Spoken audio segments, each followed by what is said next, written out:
Senator Leahy. Thank you, Mr. Chairman.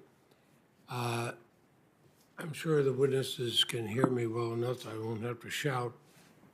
Sometimes, there are two sides to a story, but that just doesn't hold true for the events of January 6th and the threat of domestic terrorism we face today. The violent attack of January 6th was perpetrated in significant part by domestic, violent extremists espousing white supremacist and anti-government ideologies. No matter how we want to shape questions, that is a fact. Those who promote these same dangerous ideologies are the most lethal threats we face as a country and as a democracy today. As a former prosecutor, I can tell you I feel violent extremism in any form is unacceptable, and I've so prosecuted it that way. But downplaying or distracting from the most clear and present danger we have facing all Americans creates a real danger to the United States. Now, last week,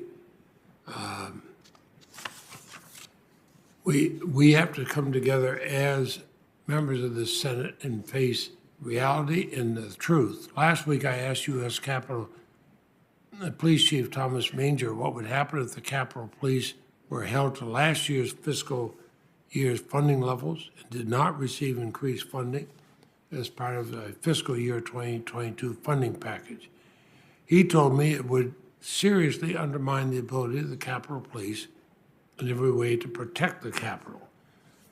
Now, addressing domestic terrorism is a major focus of President Biden's Justice Department FY22 budget request. The Senate Appropriations Committee has released a bill that would dramatically increase that funding to respond to the dangers. So I'd ask this question, Mr. Olson, if Congress fails to enact these funding increases for fiscal year 22, how would it impact the department's ability to comprehensively respond to the domestic terrorism threats we face? Thank you, Senator Leahy. I know that the Department of Justice and the administration has submitted a budget request asking for additional resources. And obviously, those resources are being requested because we view those as essential to being able to carry out our mission. So I would just refer you to the submissions from the Justice Department and the President on our budget requests in connection with those appropriations. And thank you. And Ms. Sanborn, it's good to see you again. I'm one of the ones who's been here long enough to remember when you were a Senate page, and I appreciate the things you've accomplished since then. But can you answer the same question I asked Mr. Olson about these funding increases from the FBI's perspective? Yes, sir. I am aware that we have requested a budget enhancement. Right now, we use the resources we have and cover down with what we have. But as alluded to by Mr. Olson, we have requested an enhancement specifically for domestic violent extremism. Thank you. In your testimony, discusses the concrete steps the Justice Department, Justice first, to Mr. Olson, and then Ms. Sanborn. You talk about the concrete steps the Justice Department has taken to implement the national strategy for countering domestic terrorism. And one critical pillar of that involves confronting the long-term contributors to domestic terrorism, finding ways to counter the influence of dangerous conspiracy theories online, and setting a tone from the highest rank of government. We know that domestic violent extremists pay attention to the rhetoric of political leaders. That includes, for example, the rhetoric calling the jailed January 6 rioters political prisoners, which sends a signal they did nothing illegal.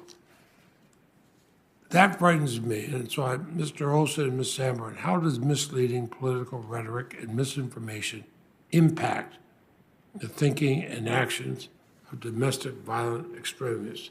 Does it impact recruitment and mobilization by these activists? And that's my final question.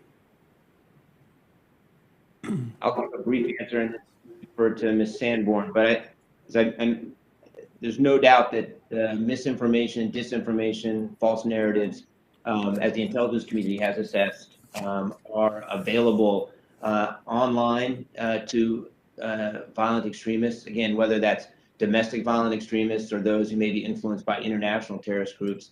And the internet and the availability of social media can be an accelerant to an individual's movement, as you mentioned, Senator, from simply being susceptible to those messages to being further radicalized and eventually to being mobilized to violence. And we've seen this same pattern occur in both the international terrorism context when it comes to ISIS and their propaganda, as we've seen on the domestic violent extremist side with regard to domestic political and social influences. So it's a significant problem.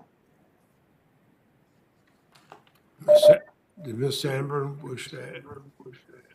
Yes, sir, I would agree with that. Bottom line is violent extremist material on the internet reaches those vulnerable to recruitment. And so we're concerned about that. And on the quote unquote misinformation, we know our adversaries would do whatever they could to include misinformation to sow discord. Thank you. Thank you, Chair Durbin. Thanks, Senator Leahy. Senator Cotton? Mr. Olson, on July 28,